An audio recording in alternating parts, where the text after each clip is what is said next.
Skinflick, a Dave Brandstetter mystery, Book 5. Author, Joseph Hansen. Publisher, Open Road Integrated Media. Narrator, Eric Aust. In memory of Dr. Dreadful, who left too soon. Chapter 12. The sun bulged down as it got to ocean level. It was bloated and smoky red. He stood at the end of the long white painted pier and watched it go down. Sailing craft, power craft passed, headed for moorings. Sounds drifted to him from the boats, high children's voices, a man's laugh, someone having poor luck with a guitar. A crowd of heavy-bodied pelicans splashed down awkwardly into the red water. The wings of circling gulls were like porcelain, the red light shining through them. Nearby ice cubes rattled in a martini pitcher. The tang of charcoal smoke reached him. He wanted to drink. He wanted to eat.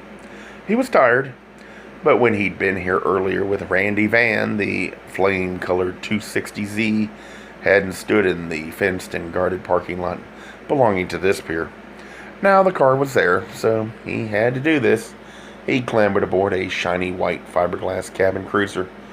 It wasn't the biggest or showiest craft along here, but it was big and showy enough. 45, 50 feet. The rear deck he stepped onto was glowing teak planks. Brass rails gleamed.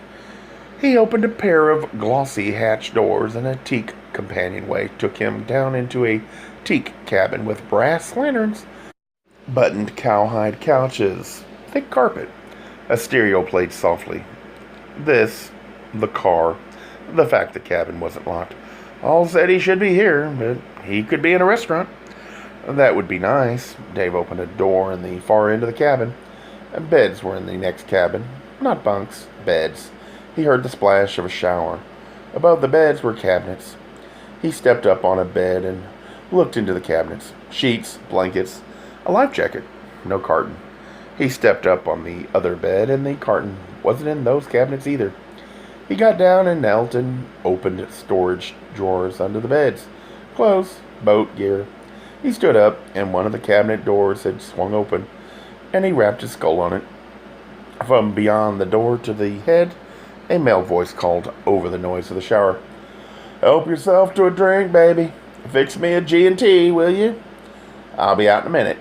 And Dave went into the forward cabin again and searched drawers under the cowhide couches. Cameras, skin diving stuff, no carton. He shut the drawers, looked around him, went behind a small bar. The carton stood on the floor. He picked it up, set it on the bar, put on his reading glasses. The flap corners of the carton had been tucked under each other to keep it closed. He tugged them up. Raw film was supposed to be in the box. It wasn't. A ledger lay there. He lifted it out and opened it. The entries went back more than 5 years. The handwriting was always the same, though. The pens used were different. The bookkeeping wasn't fancy. Just amounts paid and by whom. Never for what. The customers' names didn't tell him much, except Spence Odom's. The light wasn't good coming in through brass-bound portholes off the water. The music whispered. Small waves lisped against the hull. The boat very gently rocked. He laid the ledger on the bar. Next in the box lay manila folders in alphabetical order by customer name. The same names as those in the ledger. The folders held copies of invoices, written by hand, not typed by the same hand as had kept the ledger.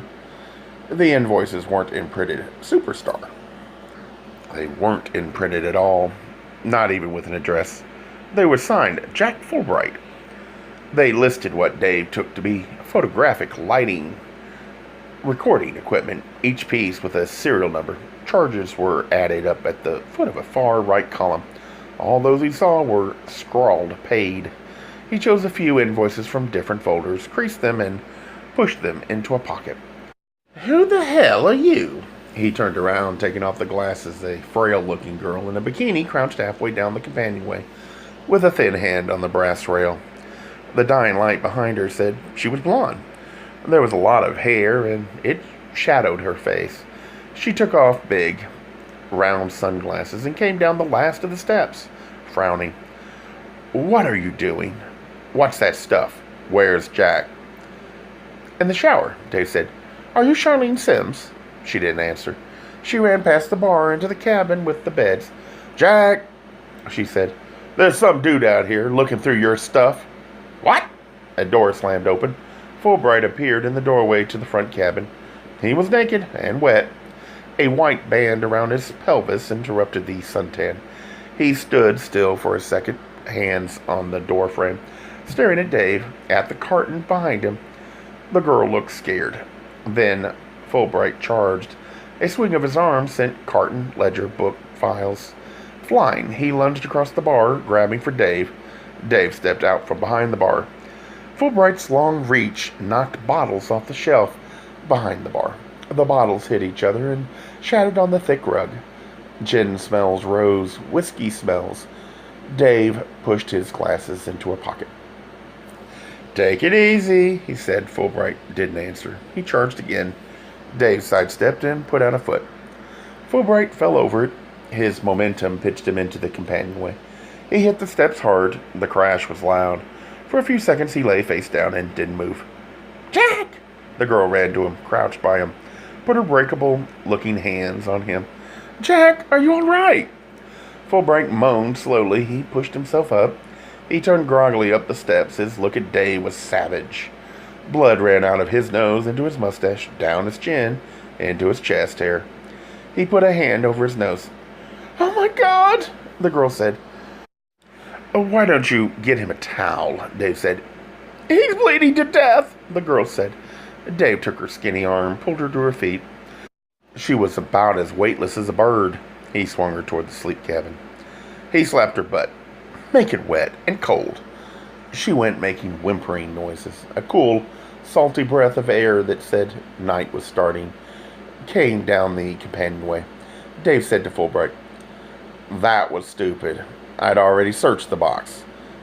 "Why?" It came muffled by the covering hand. "It looked odd to me when you got it out of your office so fast after I'd been there. I thought you moved it on my account. Naturally, that made me curious about what was in it. You run your own business on the side, no?"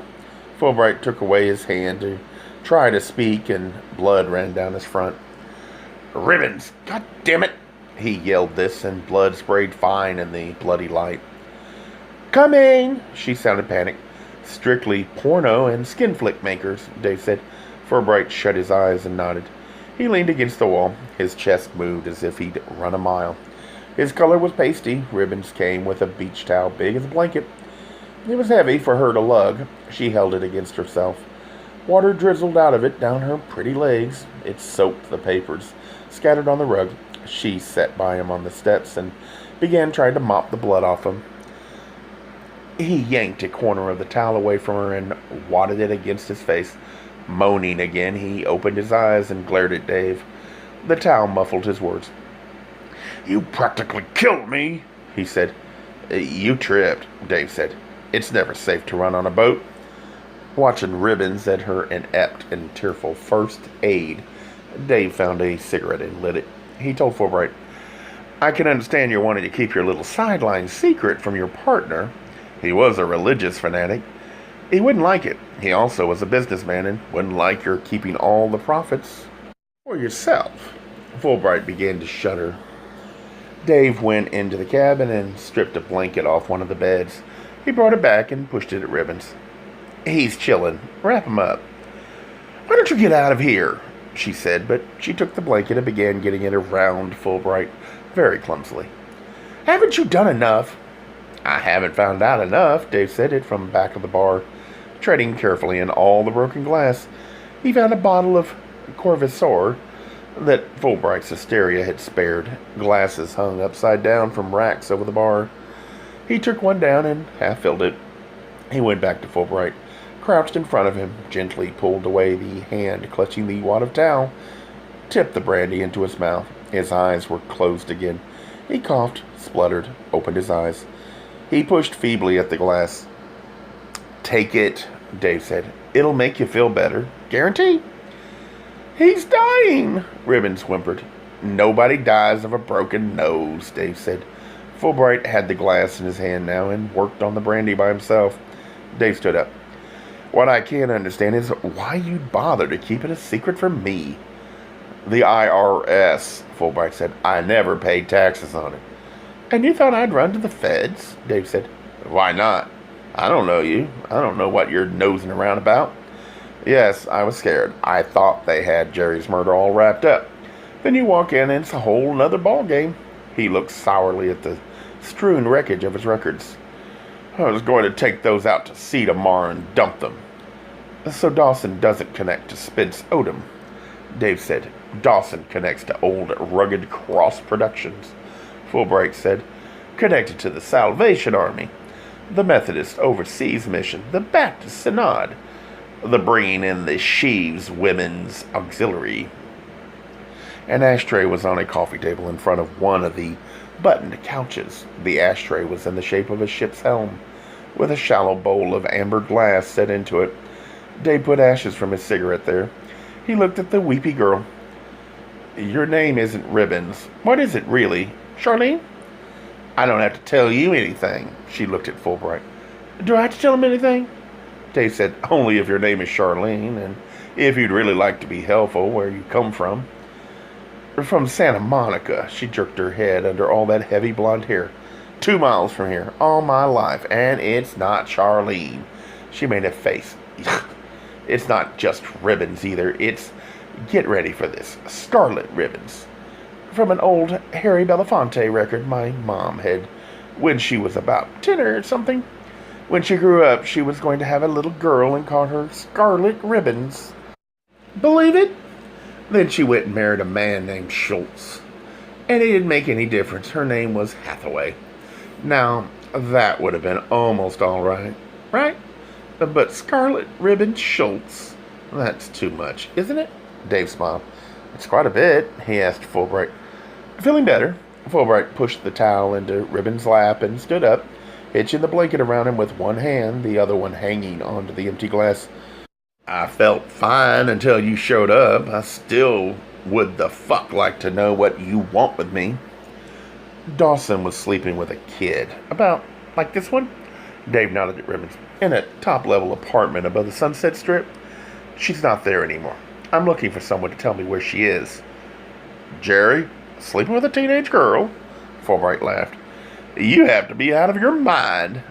I don't believe he was murdered on the street. Dave said, I believe he was murdered in that apartment and transported across town after he was dead and dumped there for his wife to stumble over in the morning. His wife and son. And you think Charlene, that's the girl, right? You expected me to have her here? Fulbright took the brandy bottle off the bar and poured another shot into his glass. To do this, he had to let the blanket fall, but he didn't care. He drank from the glass before he picked the blanket up again. I don't have her here. I never had her here. I never heard of her. If Jerry was really sleeping with her, you can bet he wouldn't tell anybody, least of all me. He had his moral superiority to maintain. He grinned very gingerly. He touched his nose. Blood had stopped coming out of it, but it was swelling. So was the flesh around his eyes, and turning dark red. That's a wild idea, I mean, the wildest. Somebody's got her someplace, Dave said. Unless she was killed the same night as Dawson is Ludwig. Ludwig? Fulbright's head came forward, scowling. Herman Ludwig, the cameraman. Shotgun, Dave said. You didn't know? Fulbright looked stunned. He shook his head. They got him then, the commies. That's what his wife thinks, Dave said. Jesus, Fulbright whispered and drank more brandy. Ribbons took the wet and bloody towel back to the head. What about Spence Odom? Dave said. He never mentioned this Charlene child to you. I haven't talked to Spence in hell. How long? I find him when I want to get paid. That's about it. Take care of yourself, Dave said, and went up the companionway into what was left of daylight. Gay Mysteries audiobooks. I think it is easy to hate a label, but a face humanizes the word. So this effort is twofold.